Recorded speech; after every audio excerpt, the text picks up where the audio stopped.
ನಮಸ್ಕಾರ ವೀಕ್ಷಕರೇ, ಸುಮನ್ ಟಿವಿ ಕನ್ನಡ ಕಾರ್ಯಕ್ರಮಕ್ಕೆ ಸ್ವಾಗತ. ನಾನು ಉಷಾ.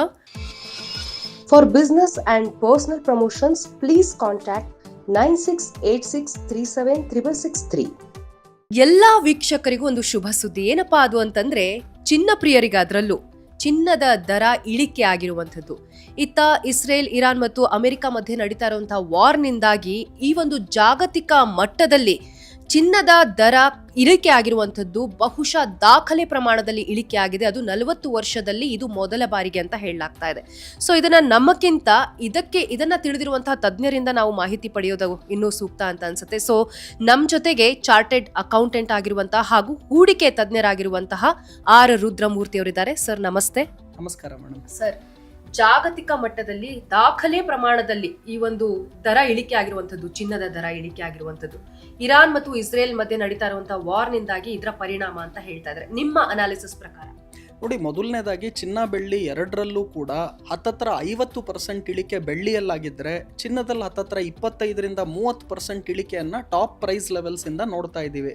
ಅಂದರೆ ಕೇವಲ 15 ದಿವಸದಲ್ಲಿ ನೀವು ನೋಡೋದಾದರೆ ಬೆಳ್ಳಿ ಕೆಜಿಗೆ 4,20,000 ಏನಿತ್ತು, ಇವಾಗ 2,20,000ವರೆಗೂ ಕೂಡ ಬಂದಿತ್ತು. ಅಂದರೆ ಪ್ರತಿ ಕೆಜಿಗೆ 2 ಲಕ್ಷ ರೂಪಾಯಿ ಇಳಿಕೆಯನ್ನು, ಅಂದರೆ ಹತ್ತತ್ರ 45ರಿಂದ 50% ಇಳಿಕೆ ಬೆಳ್ಳಿಯಲ್ಲಾದರೆ, ಚಿನ್ನ ಏನು ಹತ್ತತ್ರ 1,80,000 ರೂಪಾಯಿಗೆ 24 ಕ್ಯಾರೆಟ್ ಅಪರಂಜಿ ಚಿನ್ನ 10 ಗ್ರಾಮ್ಗೆ ಹೋಗಿತ್ತು. ಅದು ಇವಾಗ ಹತ್ತತ್ರ 1,45,000, 1,40,000 ಈ ರೇಂಜಲ್ಲಿ ಟ್ರೇಡ್ ಆಗ್ತಾ ಇದೆ. ಸೊ ಮುಖ್ಯವಾಗಿ ಚಿನ್ನ ಬೆಳ್ಳಿಯಲ್ಲಿ ಈ ಇಳಿಕೆ ಯಾಕಾಯಿತು? 40 ವರ್ಷದಲ್ಲಿ ಏನು ದಾಖಲೆ ಇಳಿಕೆ 15 ದಿವಸದಲ್ಲಿ ಇಷ್ಟೊಂದು ಇಳಿಕೆ ಯಾಕಾಯಿತು ಅಂದರೆ, ಒಂದು ಕಡೆ ಡಾಲರಿನ ಮೌಲ್ಯದಲ್ಲಿ ಏರಿಕೆಯನ್ನು ನಾವು ಕಾಣ್ತಾ ಇದ್ದೀವಿ. ಬರೀ ರೂಪಾಯಿ ಒಂದೇ ಅಲ್ಲ, ಎಲ್ಲ ಕರೆನ್ಸಿ ಎದುರು ಡಾಲರಿನ ಬೆಲೆಗಳಲ್ಲಿ ಏರಿಕೆ ಹಾಗೂ ಬೇರೆ ಕರೆನ್ಸಿಗಳಲ್ಲಿ ಇಳಿಕೆಯನ್ನು ನಾವು ನೋಡ್ತಾ ಇದ್ದೀವಿ. ಯಾವಾಗ ಡಾಲರ್ ಇಂಡೆಕ್ಸ್ ಅಥವಾ ಡಾಲರಿನ ಮೌಲ್ಯದಲ್ಲಿ ವೃದ್ಧಿ ಆಗುತ್ತೋ ಚಿನ್ನ ಯಾವಾಗ್ಲೂ ಕಡಿಮೆ ಆಗುತ್ತೆ. ಸೊ ಇದು ಒಂದು ಕಡೆ ಆದರೆ, ಮತ್ತೊಂದು ಕಡೆ ಅಮೆರಿಕ ದೇಶದಲ್ಲಿ ಬಡ್ಡಿ ದರಗಳಲ್ಲಿ ಗಣನೀಯ ಏರಿಕೆ ಆಗಿದೆ. ಸೊ ಆ್ಯಕ್ಚುಲಿ ಎಕ್ಸ್ಪೆಕ್ಟೇಷನ್ ಅಥವಾ ನಿರೀಕ್ಷೆ ಇದ್ದಿದ್ದು, ಈ ವರ್ಷ ಅಮೆರಿಕ ದೇಶದಲ್ಲಿ ಬಡ್ಡಿ ದರಗಳನ್ನು ಫೆಡರಲ್ ರಿಸರ್ವ್ ಕಡಿತ ಮಾಡುತ್ತೆ. ಹೇಗೆ ನಮಗೆ ರಿಸರ್ವ್ ಬ್ಯಾಂಕ್ ಆಫ್ ಇಂಡಿಯಾ ಭಾರತದ ಸೆಂಟ್ರಲ್ ಬ್ಯಾಂಕ್ ಇದೆಯೋ, ಅದೇ ಥರ ಅಮೆರಿಕಾಗೆ ಫೆಡರಲ್ ರಿಸರ್ವ್ ಅಂತ ಸೆಂಟ್ರಲ್ ಬ್ಯಾಂಕ್ ಇದೆ. ಅವರು ಈ ವರ್ಷ ಬಡ್ಡಿ ದರಗಳನ್ನು ಕಡಿತ ಮಾಡ್ತಾರೆ ಅಂತ ನಿರೀಕ್ಷೆ ಇತ್ತು ಯುದ್ಧದ ಮುಂಚೆ. ಈ ಯುದ್ಧ ಶುರು ಆದಮೇಲೆ ಈಗ ಬಡ್ಡಿ ದರಗಳ ಕಡಿತ ಬಿಟ್ಟುಬಿಡಿ, ಬಡ್ಡಿ ದರಗಳ ಏರಿಕೆ ಆಗ್ತಿರೋದ್ರಿಂದ ಈ ಭಾರಿ ಪ್ರಮಾಣದ ಚಿನ್ನ ಬೆಳ್ಳಿಯಲ್ಲಿ ಏರಿಕೆಯನ್ನು ಏನಾಗಬೇಕಿತ್ತು ನಾರ್ಮಲಿ ಯುದ್ಧ ಆದಾಗ, ಅದು ಇವಾಗ ಇಳಿಕೆ ಆಗ್ತಾ ಇದೆ. ಸೊ ಯುದ್ಧ ಯಾವಾಗಲೇ ನಡೆದಾಗ ಸೇಫ್ ಅಸೆಟ್ಸ್ ಅಂತ ಕರಿತೀವಿ ಚಿನ್ನ ಮತ್ತು ಬೆಳ್ಳಿಯನ್ನು. ಯುದ್ಧ ನಡೆದಾಗ ಚಿನ್ನ ಬೆಳ್ಳಿ ಏರಿಕೆ ಆಗಬೇಕು. ಆದರೆ ಇಂಥ ಪ್ರಮಾಣದ ಯುದ್ಧ ನಡೀತಿದ್ರೂ ಕೂಡ ಚಿನ್ನ ಬೆಳ್ಳಿ ಯಾಕೆ ಇಳಿಕೆ ಆಗ್ತಿದೆ ಅಂದರೆ, 2 ಪ್ರಮುಖ ಕಾರಣ. ಒಂದು, ಡಾಲರಿನ ಮೌಲ್ಯದಲ್ಲಿ ಎಲ್ಲ ಕರೆನ್ಸಿ ಎದುರು ಏರಿಕೆ ಆಗ್ತಾ ಇದೆ, ಬೇರೆ ಎಲ್ಲ ಕರೆನ್ಸಿಗಳು ಇಳಿಕೆ ಆಗ್ತಾ ಇದೆ.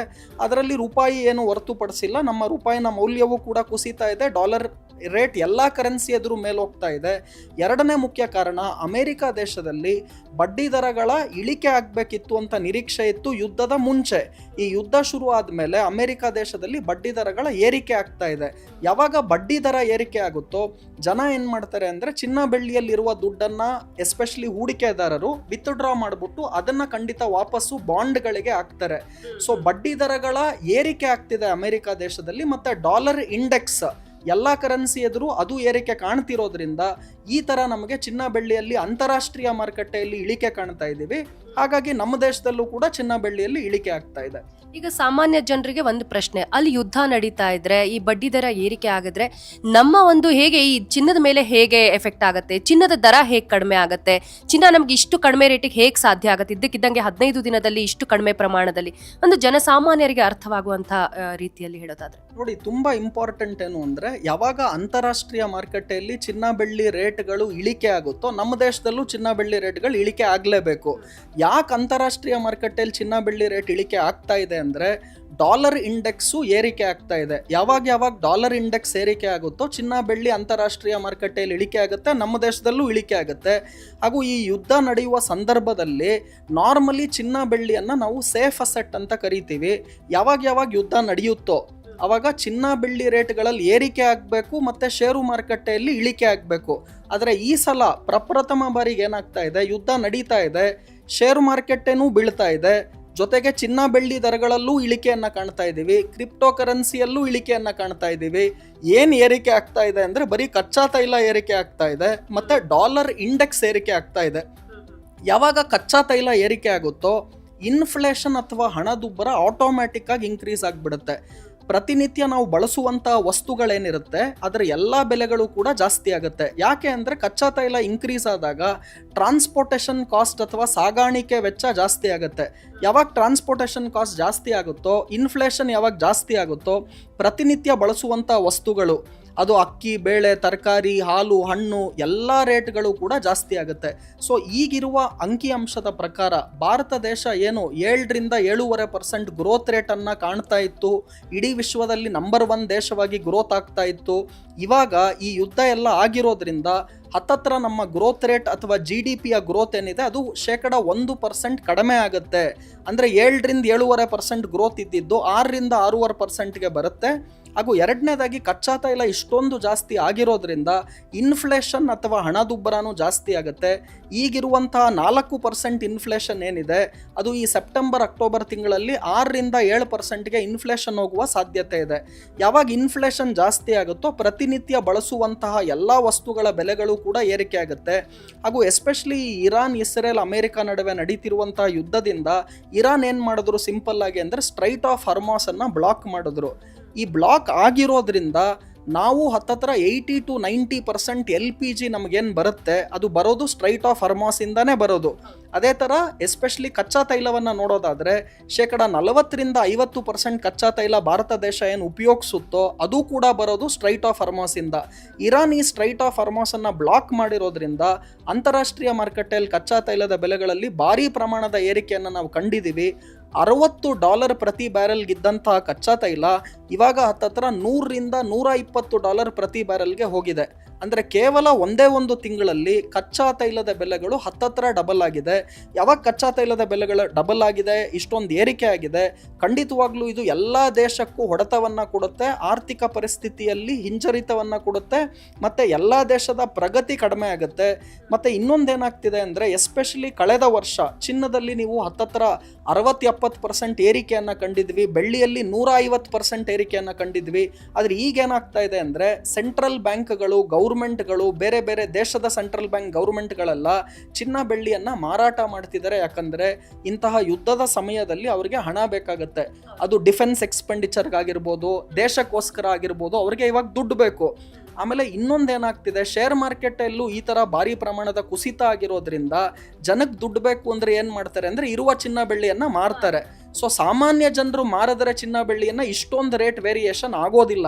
ಆದರೆ ಯಾವಾಗ ಸೆಂಟ್ರಲ್ ಬ್ಯಾಂಕ್ಗಳು, ದೇಶಗಳೇ ಖಂಡಿತವಾಗ್ಲೂ ಅವರ ಆರ್ಥಿಕ ಪರಿಸ್ಥಿತಿಯನ್ನು ಸುಧಾರಿಸೋದಕ್ಕೋಸ್ಕರ ಮತ್ತು ದೊಡ್ಡ ದೊಡ್ಡ ವಿದೇಶಿ ಬಂಡವಾಳದಾರರು ಏನೇನು ಇರ್ತಾರೆ, FIIs ಅಂತ ನಾವು ಕರಿತೀವಿ, ಅವ್ರು ಯಾವಾಗ ಮಾರಾಟ ಮಾಡ್ತಾರೋ ಈ ಥರ ಭಾರಿ ಪ್ರಮಾಣದ ಇಳಿಕೆಯನ್ನು ನಾವು ಕಾಣ್ಬೋದು. ಸರ್, ಇನ್ನು ಹಾಗಾದ್ರೆ ಈಗ ಹೂಡಿಕೆ ಮಾಡಬೇಕು ಅನ್ನೋಂಥವ್ರು ಈ ಚಿನ್ನದ ಮೇಲೆ ಹೇಗೆ ಇವಾಗ ಹೂಡಿಕೆ ಮಾಡುವಂಥ ಸೂಕ್ತ ಕಾಲನ ಮತ್ತೆ ಇದಕ್ಕೆ ಯಾವ ಥರ ಸ್ಟ್ರಾಟಜಿನ ಯೂಸ್ ಮಾಡ್ಕೋಬಹುದು ಅಂತ ನೋಡಿ, ನನ್ನ ಪ್ರಕಾರ ಇದು golden time to buy gold ಅಂತ ಹೇಳ್ತೀನಿ. ಯಾಕೆ ಅಂದರೆ ಅನೇಕ ಜನ ಏನು ಮಾಡಿದ್ರು, ಬೆಳ್ಳಿಯನ್ನಾಗಿರ್ಬೋದು, ಚಿನ್ನವನ್ನಾಗಿರ್ಬೋದು ಕೇವಲ 15 ದಿವಸ, 1 ತಿಂಗಳ ಹಿಂದೆ ಹೈಯೆಸ್ಟ್ ರೇಟಲ್ಲಿ ಕೊಂಡುಕೊಂಡಿದ್ದಾರೆ. ಎಷ್ಟೊಂದು ಜನ 4 ಲಕ್ಷ ರೂಪಾಯಿ ಕೊಟ್ಟು 1 kg ಬೆಳ್ಳಿಯನ್ನು ಏನು ಕೊಂಡುಕೊಂಡ್ರು, ಇವತ್ತು ಅದೇ ಬೆಳ್ಳಿ ನಿಮಗೆ 2,30,000, 2,20,000 ಹತ್ತತ್ರ ಸಿಗ್ತಿದೆ. ಅಂದರೆ ಅರ್ಧಕ್ಕರ್ಧ ರೇಟು ಕೇವಲ 15 ದಿವಸದಲ್ಲಿ, ಕಳೆದ 43 ವರ್ಷದಲ್ಲಿ ಇದು ದಾಖಲೆ ಪ್ರಮಾಣದ ಕುಸಿತ. ಅಂದರೆ 43 ವರ್ಷದಲ್ಲಿ ನಾವು ಬರೀ 15 ದಿವಸದಲ್ಲಿ ಈ ಥರ ಇಳಿಕೆಯನ್ನು ಚಿನ್ನ ಬೆಳ್ಳಿಯಲ್ಲಿ ಕಂಡಿರಲಿಲ್ಲ.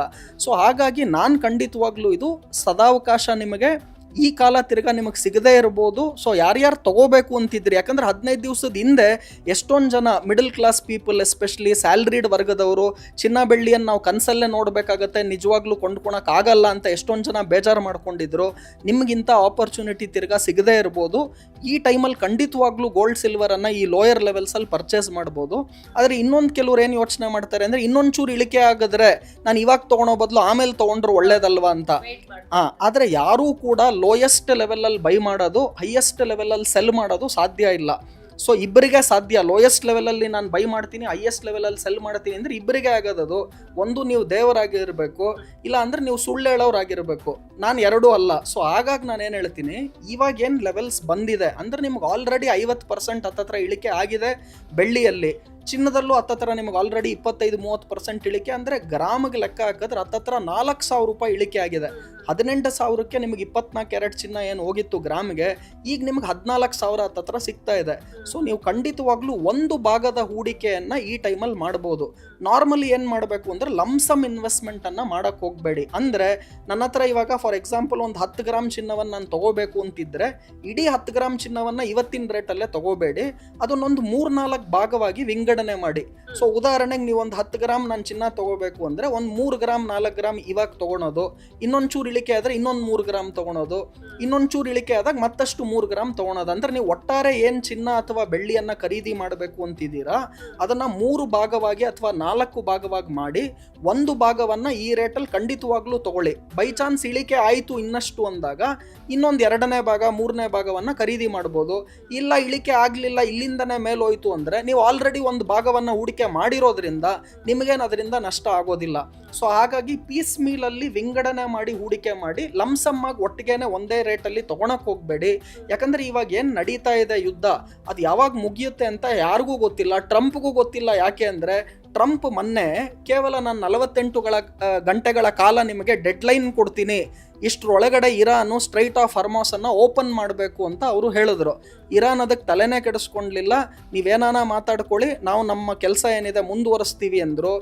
ಇಸ್ರೇಲ್ ದೇಶಕ್ಕೆ ಏನು USA ಸಪೋರ್ಟ್ ಮಾಡ್ತಿತ್ತು, ಇಸ್ರೇಲ್ ಏನು ಹೇಳ್ತಾ ಇದೆ, ಟ್ರಂಪ್ ಏನಾನ ಹೇಳ್ಕೊಂಡ್ಲಿ ನಮ್ಮ ಯುದ್ಧವನ್ನು ನಾವು ಮುಂದುವರಿಸ್ತೀವಿ ಅಂತ ಇಸ್ರೇಲ್ ಏನು ಇರಾನ್ ಮೇಲೆ ಅಟ್ಯಾಕ್ ಮಾಡ್ತಾ ಇದೆ ಅದನ್ನು ಅವರು ಮುಂದುವರಿಸಿದ್ರು.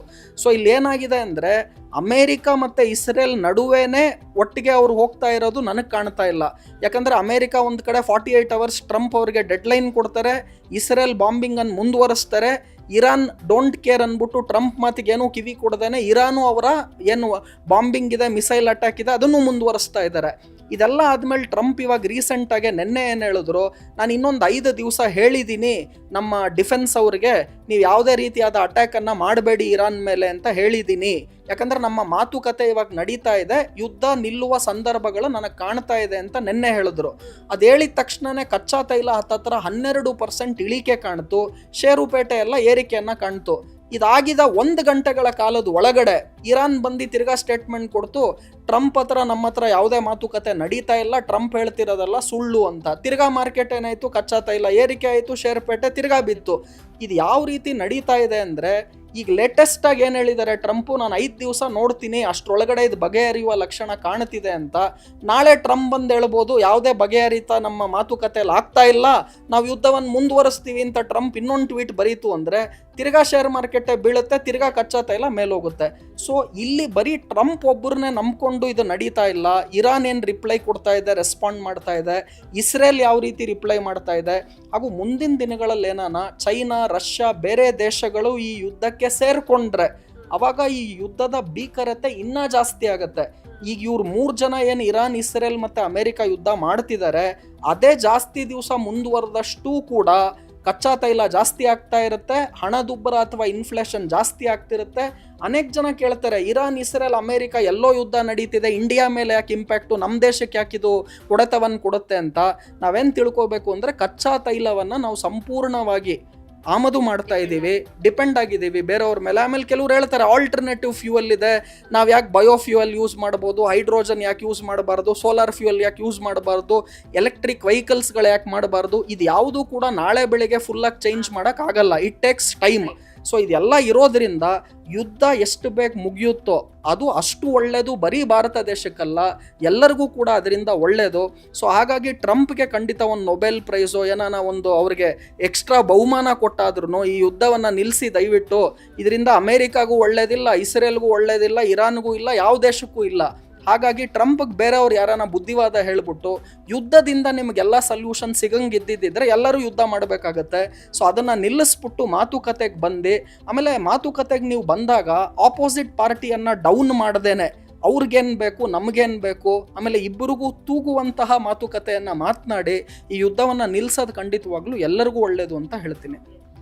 ಸರ್, ಇವಾಗ ಈ ಚಿನ್ನದ ಮೇಲೆ ಹೂಡಿಕೆ ಮಾಡಬೇಕು ಅಂತ ಹೇಳಿದ್ರಿ, ಅಂದ್ರೆ ಯಾವ ಥರ ಗಟ್ಟಿ ಚಿನ್ನದ ಮೇಲೆ ಮಾಡಿದ್ರೆ ಒಳ್ಳೇದಾ ಅಥವಾ ಈ ಸ್ಕೀಮ್ಗಳ ಮುಖಾಂತರ ಮಾಡೋದು ಒಳ್ಳೇದಾ? ನಿಮ್ಮ ಒಂದು ಅನಾಲಿಸಿಸ್ ಪ್ರಕಾರ ನೀವು ಒಂದು ಕಿವಿ ಮಾತು ಹೇಳೋದಾದ್ರೆ. ನೋಡಿ, ಯಾವಾಗಲೂ ನಾನು ಹೇಳ್ತೀನಿ, ಹೂಡಿಕೆ ದೃಷ್ಟಿ ಬೇರೆ, ಬಳಿಕೆ ದೃಷ್ಟಿ ಬೇರೆ. ಇವಾಗ ನೀವು ಯಾವುದೋ ಒಂದು ಮದುವೆಗೋ ಗೃಹ ಪ್ರವೇಶಕ್ಕೋ ನನಗೆ ಚಿನ್ನ ಬೇಕು ಅಂತ ಹೇಳೋರು ಹೆಣ್ಮಕ್ಳು ಒಬ್ಬರೇ ಅಲ್ಲ, ಗಂಡು ಮಕ್ಕಳು ಇವತ್ತು ಚಿನ್ನವನ್ನು ಹಾಕ್ತಾರೆ. ಸೊ ನೀವು ಬಳಿಕೆ ದೃಷ್ಟಿಯಿಂದ ಚಿನ್ನವನ್ನು ಕೊಂಡ್ಕೋಬೇಕು ಅಂತಿದ್ರೆ ನೀವು ಖಂಡಿತವಾಗ್ಲೂ ಅವಾಗ ಮಾತ್ರ ಜ್ಯುವೆಲ್ರಿ ಫಾರ್ಮ್ಯಾಟಲ್ಲಿ ತಗೊಳ್ಳಿ. ಇಲ್ಲ ನಾವು ಬಳಿಕೆ ಅಲ್ಲ, ಸಂಪೂರ್ಣವಾಗಿ ನಾವು ಬರೀ ಹೂಡಿಕೆ ದೃಷ್ಟಿಯಿಂದ ಚಿನ್ನವನ್ನು ತಗೊಳ್ತೀನಿ ಅಂತ ಹೇಳ್ತಿರೋರು ನೀವು ಖಂಡಿತ ಜ್ಯುವೆಲ್ರಿಯಾಗಿ ತಗೋಬೇಡಿ. ETF ಅಂತ ಕರಿತೀವಿ, ಎಕ್ಸ್ಚೇಂಜ್ ಟ್ರೇಡೆಡ್ ಫಂಡ್ ಅಂತ. ಸೊ ನೀವು ETF ಮುಖಾಂತರ ಚಿನ್ನವನ್ನು ಖರೀದಿ ಮಾಡೋದ್ರಿಂದ ನಿಮ್ಗೆ ಯಾವುದೇ ರೀತಿಯಾದಂಥ additional charges, wastage, making charge, value addition ಈ ಥರ ಯಾವುದು ಬರೋದಿಲ್ಲ. ಸೊ ಮುಖ್ಯವಾಗಿ ನೀವು ಚಿನ್ನವನ್ನು ಖರೀದಿ ಮಾಡೋದಕ್ಕೆ ಮುಂಚೆ ನಾನು ಅದನ್ನು ಬಳಿಕೆಗೋಸ್ಕರ ತೊಗೊಳ್ತಾ ಇದ್ದೀನ ಅಥವಾ ಹೂಡಿಕೆಗೋಸ್ಕರ ತೊಗೊಳ್ತಿದ್ದೀನ ಅಂತ ನಿರ್ಧಾರ ಮಾಡ್ಕೋಬೇಕು.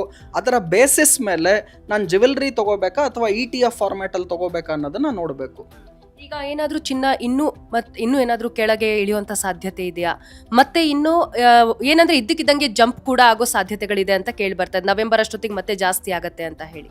ನೋಡಿ, ಮುಖ್ಯವಾಗಿ ಚಿನ್ನ ಬೆಲೆ ಇಲ್ಲಿಂದ ತಿರ್ಗಾ ಜಾಸ್ತಿ ಆಗಬೇಕು ಅಂದರೆ ಡಾಲರ್ ಇಂಡೆಕ್ಸ್ ಇಳಿಕೆ ಆಗಬೇಕು ಮತ್ತು ಬಡ್ಡಿ ದರಗಳು ಅಮೆರಿಕ ದೇಶದಲ್ಲಿ ಇಳಿಕೆ ಆಗಬೇಕು. ಅದಾದರೆ ಖಂಡಿತವಾಗ್ಲೂ ಚಿನ್ನ ಬೆಳ್ಳಿ ರೇಟ್ಗಳಲ್ಲಿ ಏರಿಕೆಯನ್ನು ಇಲ್ಲಿಂದ ನಾವು ಕಾಣ್ತೀವಿ. ಆದರೆ ಇದೆಲ್ಲ ನೋಡೋದಾಯಿತು ಅಂದರೆ ನನ್ನ ಪ್ರಕಾರ ಇವಾಗ ಏನು ಹತ್ತತ್ರ 2,20,000 30,000 ಬೆಳ್ಳಿ ಪ್ರತಿ ಕೆಜಿಗಿದೆ, ಇದು ಕೆಳಗಡೆ ಬಂದರೂ ಕೂಡ ಇನ್ನೊಂದು 5-10% ಇಳಿಕೆ ಆಗ್ಬೋದೇ ಹೊರತು ಭಾರಿ ಪ್ರಮಾಣದ ಕುಸಿತ ಇಲ್ಲಿಂದ ನಿರೀಕ್ಷಿಸಬೇಡಿ. ಏರಿಕೆ ಇಮಿಡಿಯೇಟಾಗಿ ಆಗುತ್ತಾ ಅಂತ ನೋಡೋದಾಯಿತು ಅಂದರೆ ನಾನು ಇವಾಗ ತಾನೇ ಹೇಳ್ದಂಗೆ ಅಮೆರಿಕ ದೇಶದಲ್ಲಿ ಬಡ್ಡಿ ದರ ಇಳಿಕೆ ಆಗಬೇಕು, ಡಾಲರ್ ಮೌಲ್ಯದಲ್ಲಿ ಕುಸಿತವನ್ನು ಕಂಡ್ರೆ ಮಾತ್ರ ಚಿನ್ನ ಬೆಳ್ಳಿ ತಿರ್ಗಾ ಏರಿಕೆ ಆಗುತ್ತೆ. ಸೊ ನನ್ನ ಪ್ರಕಾರ ಒಂದು 5-10% ಇಲ್ಲಿಂದ ಇಳಿಕೆ ಆಗ್ಬೋದೇ ಹೊರತು ಅದಕ್ಕೂ ಜಾಸ್ತಿ ಆಗೋದಿಲ್ಲ. ಸೊ ನೀವು ಆ ಇಳಿಕೆ ಬರೋವರೆಗೂ ಕಾಯೋ ಬದಲು ಹಂತವಾಗಿ ಹೂಡಿಕೆ ಮಾಡಿ, ಇವಾಗ ಒಂದು ಪೋರ್ಷನನ್ನು ಇನ್ವೆಸ್ಟ್ಮೆಂಟ್ ಮಾಡಿ, ಇನ್ನೊಂದಷ್ಟು ಪೋರ್ಷನನ್ನು ಬೈ ಚಾನ್ಸ್ ಇಳಿಕೆ ಬಂದರೆ ತೊಗೊಳ್ಳಿ. ಬಟ್ ನನ್ನ ಪ್ರಕಾರ ಗೋಲ್ಡ್ ಕೊಂಡ್ಕೊಳೋದಕ್ಕೆ ಇದು ಗೋಲ್ಡನ್ ಟೈಮ್ ಅಂತ ಹೇಳ್ತೀನಿ. ಆಮೇಲೆ ಯಾರ್ಯಾರು ವಾಲಟೈಲಿಟಿ ಅಥವಾ ಏರುಪೇರು ಜಾಸ್ತಿ ನನಗೆ ಬೇಡ, ರಿಸ್ಕ್ ಬೇಡ ಅನ್ನೋರು ಬೆಳ್ಳಿ ಬದಲು ಚಿನ್ನವನ್ನೇ ಹೂಡಿಕೆಯಾಗಿ ಮಾಡಿ. ಯಾರ್ಯಾರು ರಿಸ್ಕ್ ತೊಗೊಳಕ್ಕೆ ರೆಡಿ ಇದ್ದೀರಾ ಅವರು ಮಾತ್ರ ಬೆಳ್ಳಿಯಲ್ಲಿ ಹೂಡಿಕೆ ಮಾಡಿ ಹೊರತು ರಿಸ್ಕ್ ಬೇಡ, ವಾಲಟೈಲಿಟಿ ಬೇಡ ಅಂದರೆ ಚಿನ್ನನೇ ಬೆಟರು. ಈ ರಿಸ್ಕ್ ಅಥವಾ ವಾಲಟೈಲಿಟಿ ಅಂದ್ರೆ ಏನು ಅಂದರೆ ಬೆಳ್ಳಿ ಮೇಲೋದ್ರೂ ಚಿನ್ನಕ್ಕೂ ಜಾಸ್ತಿ ದಿಢೀರಂತ ಮೇಲೆ ಹೋಗುತ್ತೆ, ಕೆಳಗಡೆ ಬಿದ್ದರೂ ಕೂಡ ಚಿನ್ನಕ್ಕೂ ಜಾಸ್ತಿ ದಿಢೀರಂತ ಕೆಳಗಡೆ ಬೀಳುತ್ತೆ. ಈಗ ಚಿನ್ನ ಬರೀ 30% ಟಾಪ್ ಲೆವೆಲ್ಲಿಂದ ಇಳಿಕೆ ಆಗಿದ್ದರೆ ಬೆಳ್ಳಿ ಹತ್ತತ್ರ 50% ಇಳಿಕೆ ಆಗಿದೆ. ಅದೇ ಥರ ಬೈ ಚಾನ್ಸ್ ಮೇಲೆ ಹೋದಾಗಲೂ ಏನಾಗುತ್ತೆ, ಚಿನ್ನಕ್ಕೂ ಜಾಸ್ತಿ ಬೇಗ ಬೆಳ್ಳಿ ಮೇಲೆ ಹೋಗುತ್ತೆ.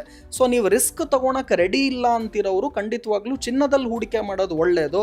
ಇಲ್ಲ ರಿಸ್ಕ್ ತೊಗೊಳಕ್ಕೆ ರೆಡಿ ಇದ್ದೀನಿ ಅನ್ನೋರು ಬೆಳ್ಳಿಯಲ್ಲಿ ಹೂಡಿಕೆ ಮಾಡಿ. ಬಟ್ ನನ್ನ ಪ್ರಕಾರ ಈಗ ಆಲ್ರೆಡಿ ಇಳಿಕೆ ಆಗಿರೋದ್ರಿಂದ, ಅದು ಭಾರಿ ಪ್ರಮಾಣದ ಇಳಿಕೆ ಕಳೆದ 40 ವರ್ಷದಲ್ಲಿ ಇವಾಗ ಫಸ್ಟ್ ಟೈಮ್ ಆಗ್ತಿದೆ. ಸೊ ಅದಾಗಿರೋದ್ರಿಂದ ಒಂದು ಹಂತದ ಹೂಡಿಕೆಯನ್ನು ಈ ಬೆಲೆಗಳಲ್ಲಿ ಮಾಡೋದು ಒಳ್ಳೆಯದು. ಇಲ್ಲಿಂದ ಇನ್ನೊಂದು 5-10% ಇಳಿಕೆ ಬಂದರೆ ಮತ್ತಷ್ಟು ಹೂಡಿಕೆಗಳನ್ನು ನೀವು ಅವಾಗ ಪೀಸ್ ಮೀಲಲ್ಲಿ ಮಾಡೋದು ಬೆಟರ್ ಅಂತ ಹೇಳ್ತೀನಿ. Thank you sir. ಯಾಕಂದ್ರೆ ಎಷ್ಟೋ ಜನರಿಗೆ ಒಂದು ಕನ್ಫ್ಯೂಷನ್ ಇರುತ್ತೆ, ಯಾವ ರೀತಿ ನಾನು ಇವಾಗ ಚಿನ್ನದ ಮೇಲೆ ಹೂಡಿಕೆ ಮಾಡಬೇಕು, ಈ ದಿಢೀರ್ ಅಂತ ಹೇಳಿ ಕುಸಿತ ಕಂಡಿದೆ, ಸೊ ಒಂದೇ ಸರಿಗೆ ಇನ್ವೆಸ್ಟ್ ಮಾಡಬೇಕಾ ಅಥವಾ ಹಂತವಾಗಿ ಮಾಡಬೇಕಾ ಅನ್ನೋದ್ರ ಬಗ್ಗೆ ಸಾಕಷ್ಟು ಮಾಹಿತಿ ನೀಡಿದ್ದೀರಾ. ಧನ್ಯವಾದ ತಮಗೆ. ಸೊ ವೀಕ್ಷಕರೇ, ನೋಡಿದ್ರಲ್ಲ, ರುದ್ರಮೂರ್ತಿ ಅವ್ರು ಹೇಳ್ತಾ ಇದ್ರು gold and time to buy gold ಅಂತ ಹೇಳ್ಬಿಟ್ಟು. ನಿಜವಾಗ್ಲೂ ಯಾಕಂದ್ರೆ ಎಷ್ಟೋ ಜನರು ಕಾಯ್ತಾ ಇದ್ರು ಈ ಒಂದು ಅವಕಾಶಕ್ಕಾಗಿ. ಎಷ್ಟೋ ಜನರ ಮನೆಗಳಲ್ಲಿ ಮದುವೆಗಳಿರುತ್ತೆ, ಹಲವಾರು ಕಾರಣಗಳಿಂದ ಹೂಡಿಕೆಯನ್ನ ಮಾಡಿರ್ತಾರೆ ಚಿನ್ನವನ್ನ. ಯಾವ ಸಮಯದಲ್ಲಿ ನಾನು ಈ ಚಿನ್ನವನ್ನ ಖರೀದಿ ಮಾಡಬೇಕು ಅಂತ ಕಾಯ್ತಾ ಇರ್ತಾರೆ. ಸೊ ಒಂದು ಸುವರ್ಣಾವಕಾಶ ಅಂತಾನೆ ಹೇಳ್ಬೋದು. ಹಾಗೆ ಮುಂದೆ ಹೋಗ್ತಾ ಈ ಯುದ್ಧದ ಪರಿಣಾಮ ಏನಾದರೂ ಹೆಚ್ಚಾಗ್ತಾ ಹೋದ್ರೆ ಬಹುಶಃ ಚಿನ್ನದ ದರ ಇಳಿಕೆ ಆಗಬಹುದು, ಇಲ್ಲ ಅಂತಂದ್ರೆ ಹೆಚ್ಚಾಗತ್ತೆ ಅನ್ನೋ ಮಾಹಿತಿಯನ್ನ ರುದ್ರಮೂರ್ತಿ ಅವರು ನೀಡಿದ್ದಾರೆ. ನಿಮಗೂ ಕೂಡ ಈ ಕಾರ್ಯಕ್ರಮ ಇಷ್ಟ ಆಗಿದೆ ಅಂತ ಭಾವಿಸ್ತಾ ಕಾರ್ಯಕ್ರಮ ಮುಗಿಸ್ತಾ ಇದ್ದೀನಿ. ನಮಸ್ಕಾರ.